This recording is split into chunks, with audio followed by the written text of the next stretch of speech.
부메랑. 화창한 가을날 아침, 병원 침대에 누워있는 나는 지금 식물인간이나 마찬가지예요. 온몸을 움직일 수 없을 뿐만 아니라 말도 할 수 없지요. 눈은 뜨고 있어서 의식은 멀쩡한데 손가락 하나 움직일 수가 없어요. 누군가에게 나의 억울한 사연을 알리고 싶지만 나는 말 한마디조차 할 수 없어요. 여러분, 지금부터 나의 억울한 사연을 한번 들어보세요. 작년 가을 발리로 신혼여행을 다녀온 언니 부부가 내가 살고 있는 인천의 빌라에 놀러 왔습니다. 그들은 한국에 도착하자마자 바로 우리 집으로 달려왔는데 여행의 피로도 풀 겸 내 얼굴도 볼 겸해서 찾아온 것이죠. 내가 봤을 때에는 신혼여행지에서 보낸 달콤한 시간을 나한테 자랑하고 싶어서 인 것만 같았습니다. 예상대로 언니는 형부와 우리 집에 들어서면서부터 자랑질이었죠. 두 손엔 술과 안주가 가득 들려 있었습니다. 사실 지금의 언니는 사촌 언니였습니다.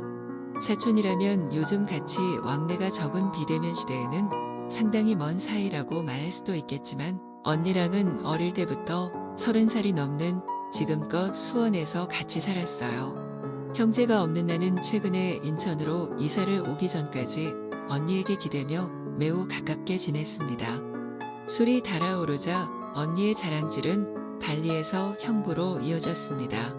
언니보다 4살이 많은 형부는 언니 말대로라면 다정다감하고 끔찍하게 여자를 챙겨주는 잘생긴 남자였어요.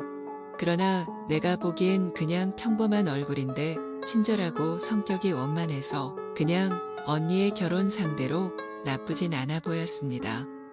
그래도 여자에게 인기 있는 남자 유형 가운데 하나가 바로 다정다감한 남자죠. 물론 모든 여자가 다 그런 건 아니지만 대체적으로 그렇다는 말이에요. 나 역시 그렇습니다. 평소에도 자상하고 따뜻한 남자를 좋아해요. 내가 워낙 무뚝뚝한 성격이라서 그런지 몰라도 왠지 모르게 끌려요.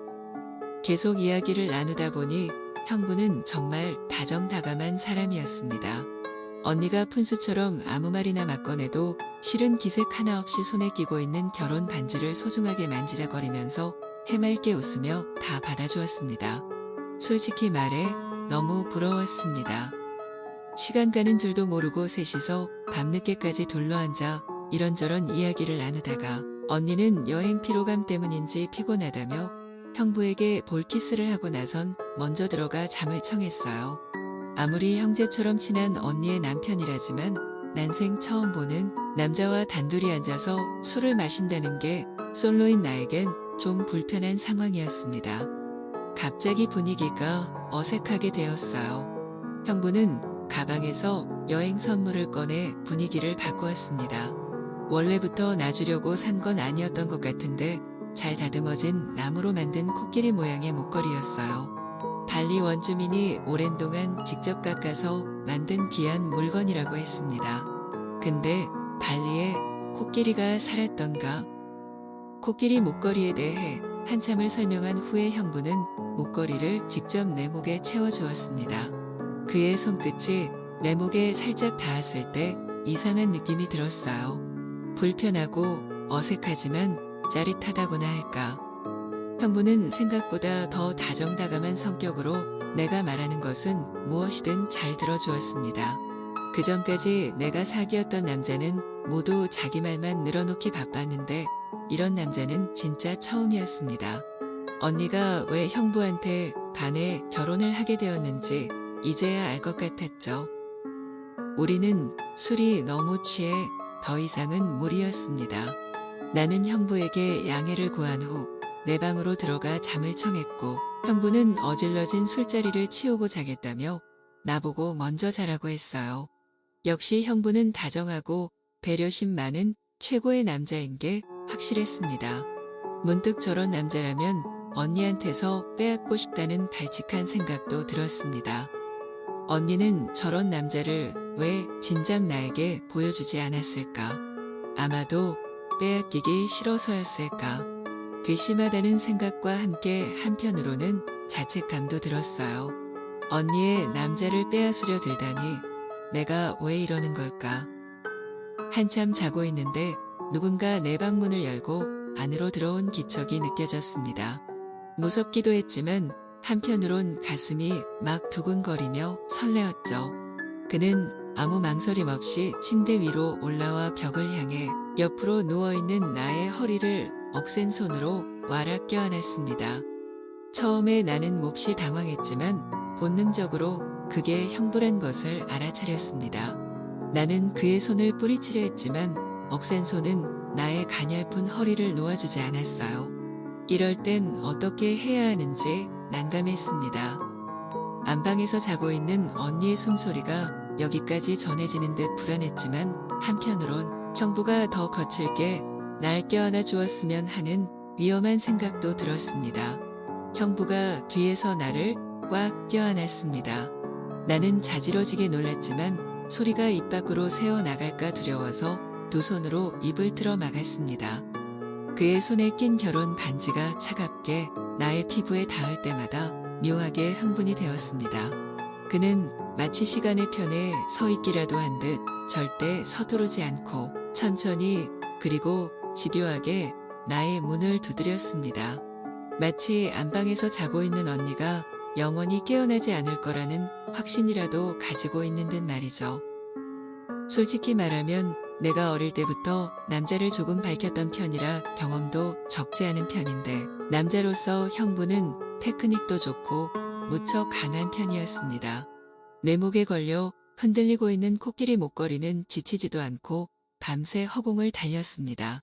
그날 이후로 형부와 나는 아예 일주일에 한 번씩 시간을 따로 잡아 낮에 만났습니다. 커피숍 갈 필요도 없이 바로 무인텔을 잡아 거기서 밥도 시켜 먹고 커피도 마시며 사랑을 나누었습니다. 언니를 향한 양심의 가책 따위는 전혀 느끼지 않았습니다. 왜냐면 형부는 언니보다 날 더 사랑하고 있고 나도 형부 같은 남자를 만나기 위해 아주 오랫동안 기다려왔기 때문에 사랑할 자격은 충분하다고 생각했습니다. 언니한테 걸리지만 않는다면 문제될 게 하나도 없었어요. 우리의 만남은 더 잦아지고 깊어졌습니다. 그럴수록 나는 점점 더 형부의 다정다감함에 빠져들고 있었죠. 형부는 잠자리에서도 항상 배려남이었어요. 절대 서두르는 법이었고 나를 몇 번이고 만족시켜준 후에야 비로소 자신도 절정에 이르곤 했습니다. 배려가 넘쳐서 그런지 그와의 잠자리는 정말 만족스럽고 황홀하기까지 했습니다. 여러분들도 알듯이 여자들은 남자와는 다르게 심리적인 욕구가 충족되면 잠자리가 더 황홀해지잖아요. 그와의 잠자리는 나로서는 난생 처음 접해보는 황홀경이었습니다. 내가 절정에 도달했을 때에는 심장 박동이 최고치로 올라가 터질 듯이 뛰었고 정신은 아득한 저편으로 사라지는 것만 같았습니다. 우리의 사랑은 그렇게 점점 더 깊어만 갔고 그럴수록 결혼이라는 족쇄로 형부를 묶고 독차지하고 있는 언니가 미워지기 시작했습니다. 한 번은 형부가 언니의 심부름 때문에 약속 시간에 늦게 나타난 적이 있었습니다. 그 바람에 모텔에 미리 시켜놓은 음식들은 식어버렸고 분위기마저 엉망이 되고 말았죠. 나는 홧김에 형부 앞에 대고 언니가 없어졌으면 좋겠다고 했어요. 언니가 살아있는 한 우리의 사랑은 이제 의미가 없다고 소리쳤습니다. 내 앞에 있는 이 남자가 밤에는 언니랑 뒹굴고 낮에는 나랑 뒹군다고 생각하니 화가 나서 도저히 참을 수가 없었어요. 언니가 살아있는 한 앞으론 절대 같이 잠자리를 하지 않겠다고 나도 모르게 그만 협박까지 하고 말았습니다. 전혀 본심은 아니었죠. 처음엔 형부가 나에게 접근했지만 이제 나는 그 없인 절대 살 수 없을 것만 같았어요. 잠자리에 약한 남자의 심리를 이용해 홧김에 한 말이었지만 정작 지금은 내가 더 형부를 사랑하고 있었습니다. 형부는 나를 잠자리 때문에 만나는 건지 모르겠지만 적어도 난 잠자리가 전부는 아니었어요. 그냥 그의 전부가 다 좋았습니다. 형부의 얼굴이 순간 굳어지면서 무슨 말을 하려다 말고 고개를 푹 숙인 후 마치 죄인처럼 아무 말도 하지 못했어요. 무슨 결심이라도 한 듯 그는 굳은 얼굴로 어금니를 꽉 다물고 늦어서 정말 미안하다고 다음에 보자며 아무 말 없이 그냥 가버리고 말았습니다. 그날 이후로 형부에겐 한 달 동안이나 연락이 없었습니다. 그가 그냥 떠난 것 같아 불안하기만 했죠. 집에 찾아가려 해도 언니가 있어서 그러질 못했습니다. 언니 얼굴을 보면 당장이라도 죽이고 싶은 충동이 생길까봐 두려워서였죠. 이 모든 문제가 바로 언니 때문에 생겨난 일이니까요. 일주일이 더 지나고 나서야 형부에게 다시 연락이 왔습니다. 건설회사에 다니는 형부는 비장한 목소리로 언니를 없앨 방법을 반드시 찾아내겠다며 다시 만나줄 것을 요구했어요. 결국 나는 한 달 안에 언니를 제거한다는 조건으로 못 이기는 첫 글을 받아주었고 다시 잠자리를 갖게 되었습니다. 비록 빈말이지만 언니를 죽일 수 있을 만큼 날 사랑한다니 그냥 받아주기로 했습니다. 연인 사이에 있어서 오랫동안 잠자리가 없으면 관계가 소원해지기 마련이죠. 그래서 일단은 잠자리로 유혹해 관계를 회복하는 게 우선이라는 생각이 들었습니다. 형부와 뜨겁고 짜릿한 잠자리를 가진 직후 호텔을 빠져나오면서 약간 현기증이 났습니다. 형부가 왜 그러냐고 묻자 나는 별거 아니라며 손가방에서 혈압약을 꺼내 먹었어요. 사실 난 오래전부터 혈압약을 복용해 오고 있었습니다. 혈압은 유전이라 나로서는 도저히 어찌해 볼 방법이 없었지요. 요즘 형부 때문에 스트레스도 많이 받고 오랜만에 격렬한 관계를 가져서 그런 건지는 몰라도 너무 어지러워서 근처 벤치에 잠깐 앉았어요. 형부는 어느새 따뜻한 커피를 사와 건네며 걱정스런 얼굴로 날 쳐다보았습니다. 바로 그 순간 귀신도 모르게 언니를 없앨 수 있는 좋은 아이디어가 머릿속에서 번쩍하고 떠올랐어요. 나는 형부의 귀에다 대고 아무도 못 알아듣게 조용히 속삭였습니다. 우울증약과 기침감기약을 같이 먹으면 신경과 근육에 이상이 생기고 정신착란을 유발할 수 있으며 심하면 혼수 상태를 유발하기도 한다는 것을 형부는 나를 통해 알게 되었습니다. 세상에 작은 병 하나 없는 사람이 어디 있나요? 형부는 마침 오래전부터 우울증을 앓고 있는 언니에게 우울증약과 다량의 감기량을 같이 먹게 해 혼수 상태에 빠지도록 계획을 세웠습니다. 우선은 밤에 잘 때 안방 창문을 열어놓아서 차가운 공기로 인해 언니가 지독한 감기에 걸리게 만들었습니다. 그 후 며칠 동안 언니의 심기를 건드리며 신경을 곤두세우게 해 결국 언니로 하여금 다량의 우울증 약을 먹게끔 유도했습니다. 형부의 치밀한 계획 아래 결국 언니는 심장마비로 죽고 말았어요. 경찰 부검 결과에서도 약물 중독에 의한 사망으로 나왔을 뿐 형부는 아무 탈 없이 지나갈 수 있었지요. 결국 언니는 우울증 때문에 죽게 된 것이죠. 형부같이 자상한 남자랑 같이 살면서 우울증이라니 그건 사치에 불과했습니다. 언니는 벌받아 싸다는 죽어도 마땅하다는 생각이 들었습니다. 언니가 죽은 지 6개월 후 형부는 나와 재혼을 했습니다.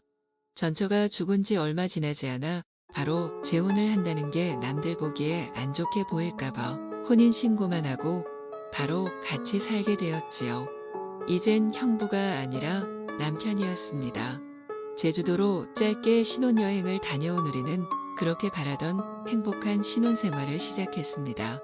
결혼식은 안 했어도 지인들을 불러 조촐하게 집들이는 하기로 했어요. 남편은 친구들을 2명 불렀고 나는 대학교 여자 후배 중 제일 예쁜 애를 불렀습니다. 아직 결혼 못한 남편 친구들에게 여자 후배를 소개시켜줄 생각이었죠.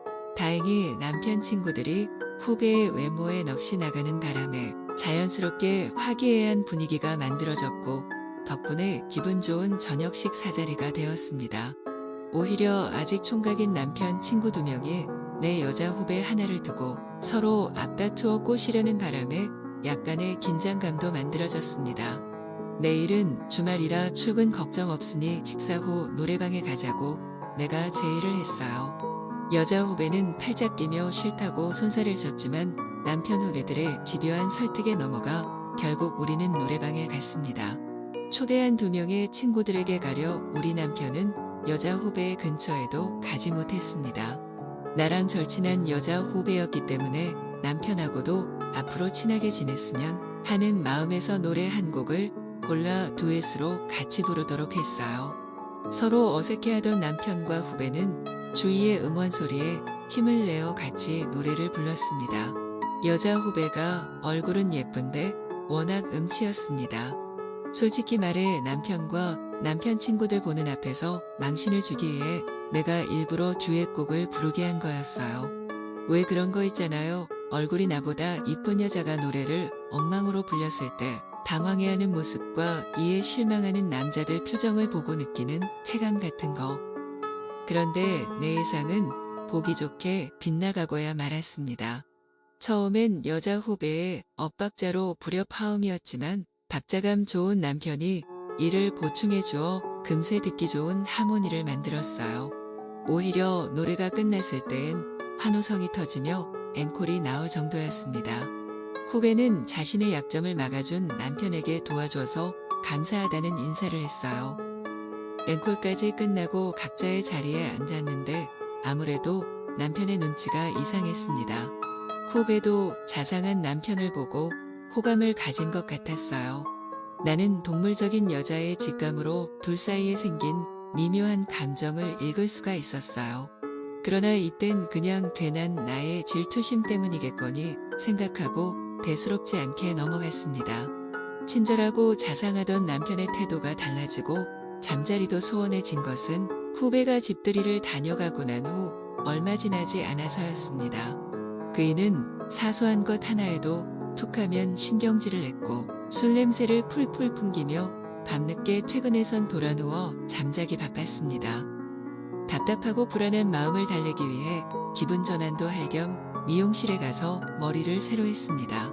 긴 머리는 그냥 놔두고 색깔만 진한 빨간색으로 물들였어요. 미용실 언니는 염색이 아주 잘 먹었다며 예전하고는 전혀 다른 사람 같다고 떠들어댔습니다. 남편이 좋아하겠다며 야한 눈빛으로 나를 쳐다보며 눈치 없이 호들갑을 떨었습니다. 그날 밤 남편은 혈압약과 진통제를 사왔습니다. 그렇지 않아도 혈압약이 떨어진 데다 얼마 전 의자에서 넘어지는 바람에 발목에 통증이 있어서 진통제도 사러 가야 했어요. 다른 건 몰라도 혈압약은 안 먹으면 치명적이기 때문에 당장 내일 아침에라도 사러 가야 했지요. 남편은 내 혈압약이 떨어진 걸 다 체크하고 있었던 거였어요. 내가 발목 다친 것을 알고 약을 챙겨온 것이었죠. 남편의 세심한 배려에 감동했습니다. 남편은 싱글벙글 웃으며 혈압약과 진통제를 건네주었어요. 회사에 중요한 계약이 걸려 있어서 예민해지고 바빠서 그동안 못 챙겨주었다며 얼른 나으라고 했습니다. 그러면 그렇지 착하고 자상한 남편이 별 이유 없이 나한테 무관심할 이유가 없었습니다. 남편은 저녁은 먹고 들어왔다며 얼른 씻고 잠자리에 누웠습니다. 나는 샤워를 마친 후 혈압약과 진통제를 먹었습니다. 같이 먹어도 되는 약인지는 잘 모르겠지만 남편의 성의를 생각해서라도 한 알도 흘리지 않고 고맙게 먹었어요. 내가 침대 위에 눕자 남편은 기다렸다는 듯 바로 덤벼들었습니다. 그이는 이전과는 다르게 서두르고 있었어요. 남편이 너무 서두른다는 생각이 들어 이상했지만 오랜만에 하는 거라 그런지 남편은 예상보다 아주 오래 가서 나쁘지만은 않았습니다. 나도 만족스러운 관계였습니다. 그런데 남편은 비아그라라도 먹은 듯 분기탱천에서 계속 달려들었습니다. 좀 전에 흥분이 가라앉기도 전에 나는 다시 뜨겁고 숨막히는 불길에 휩싸였습니다. 온몸이 불에 댄 듯 뜨거웠고 흘러내리는 땀으로 인해 온몸이 흥건히 젖어버렸습니다. 쉴 새 없는 남편의 터치로 인해 흥분은 사라지지 않고 시간이 갈수록 계속해서 쌓여만 갔습니다. 더군다나 혈압약까지 먹은 터라 심장이 부어올라 터질 듯 뛰기 시작했어요. 머릿속이 띵해지며 아파오기 시작했습니다. 그러다 갑자기 머릿속에서 콕 찌르는 듯한 통증이 느껴졌습니다. 나도 모르게 나의 의식은 점점 흐려져 갔습니다. 눈을 뜨니 바로 이곳 병원이었습니다. 생전 처음 와본 병실이라 이곳이 대체 어느 지역 병원인지조차 알 수가 없었어요. 머리맡에 놓여있는 수많은 기계들이 나의 상태를 바쁘게 체크하고 있는 것으로 보아 상황이 많이 안 좋은 것 같다는 생각이 들어 너무 무서웠습니다.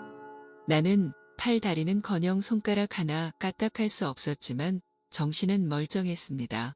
몸은 전혀 움직일 수는 없는데 상대적으로 너무 또렷한 의식 때문에 그게 더 무서웠어요. 눈알을 굴려 주위를 살펴보니 어느 누구 하나 다녀간 흔적이 없었습니다. 심지어 남편이 왔다간 흔적도 찾을 수가 없었습니다. 나는 너무 슬프고 괴로워서 눈을 감고 울다가 지쳐 잠이 들었습니다. 남편이 여자 후배와 침대 위에서 뱀처럼 한 몸으로 뒤엉켜 같이 뒹굴고 있는 악몽을 꾸다가 잠에서 깨었어요. 지나고 나니 그날 남편의 이상했던 행동이 이제서야 다 이해가 되었습니다. 남편은 고혈압약과 소염 진통제를 같이 먹으면 혈압약의 효과를 떨어뜨려 혈압이 일시적으로 높아진다는 것을 미리 알아내었던 겁니다. 그는 나에게 혈압약과 소염 진통제를 함께 먹여서 혈압의 위험에 빠지도록 만들었던 것이었죠. 때맞추어 격렬한 잠자리로 혈압을 치명적인 수준까지 끌어올렸던 겁니다. 견디다 못한 머릿속 혈관이 터지고 결국 남편은 나를 이렇게 만들고야 만 것입니다. 먼저 죽은 사촌 언니에게 그랬던 것처럼 나도 똑같이 당하고 만 것이죠. 나는 식물인간이 되어서야 비로소 짐승 같은 남편의 계략을 눈치챌 수 있었던 겁니다. 분하고 원통하지만 할 수 있는 게 아무것도 없었습니다. 남편은 나에게 그랬던 것처럼 치명적인 친절함과 자상함을 무기로 후배를 무너뜨린 걸까? 이 더러운 계략에 후배도 함께 참여한 걸까? 죽은 사촌 언니의 얼굴이 떠올랐다가 사라졌습니다. 바로 그 순간이었어요. 갑자기 눈앞에 커다란 부메랑이 나타났습니다. 날카로운 칼날을 달고 있는 그 부메랑은 나를 향해 곧장 날아오고 있었습니다.